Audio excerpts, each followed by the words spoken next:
सोने में इसके वजन के बराबर एक गलती। मुख्तसर कहानी। प्यारे अरकान, अस्सलाम अलैकुम।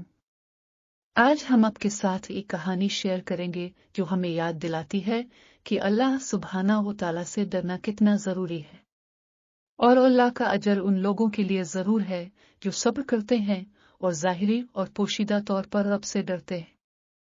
साबित बिन नोमान नामी एक नेक आदमी भूखा थका हुआ एक खेत में दाखिल हुआ तो वो खाना चाहता था और उसका पेट धड़क रहा था। इसने सेब का एक दरख्त देखा और खाने के लिए एक सेब उठाया। इसने इसका आधा हिस्सा अल्लाह की हिफाजत में खाया, फिर खेत के करीब नदी से पानी पिया। इसके बाद इसे अचानक एहसास हुआ कि उसे इस बात का इल्म नहीं था कि इसने अपनी भूख की वजह से क्या किया, और अपने आप से सोचा, अफसोस, आप इजाजत के बगैर किसी और का रिस्क कैसे खा सकते हैं।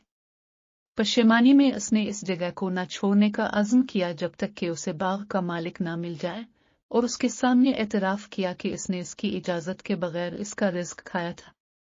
इसने चारों तरफ देखा और एक घर देखा और दरवाजे पर जाकर दस्तक दी।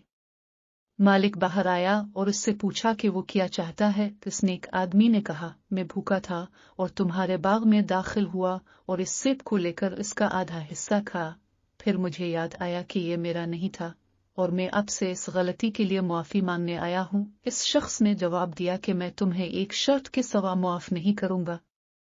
तो परहेजगार शख्स साबित बिन नोमान ने पूछा कि तुम्हारी हालत क्या है। बाग के मालिक ने कहा, मैं चाहता हूं कि तुम मेरी बेटी से शादी करो। इज्जतमाब नेक आदमी ने बगैर किसी हिचकिचाहट के कहा, हाँ, मैं इससे शादी कर लूंगा।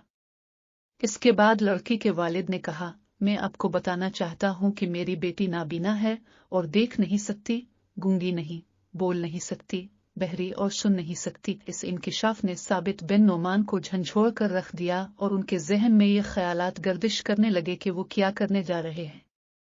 फिर इसे याद आया कि इस औरत को अपनी बीवी के तौर पर कबूल करने और उसकी देखभाल करने और उसकी खिदमत करने से इसे जो आजमाइशें और मसाइब का सामना करना पड़ता है वो इसके लिए जहन्नम का खाना खाने से बेहतर है, क्योंकि इसने बगैर इजाजत सेब खाया था। उन्होंने यह भी महसूस किया कि अगर उन्होंने इसलाह नहीं की तो दुनिया में उनके दिन गिने जा चुके हैं। बस इसने इस लड़की से शादी करने का वदा किया और अल्लाह रब्बुल आलमीन से मग़फ़िरत और अजर की दुआ की।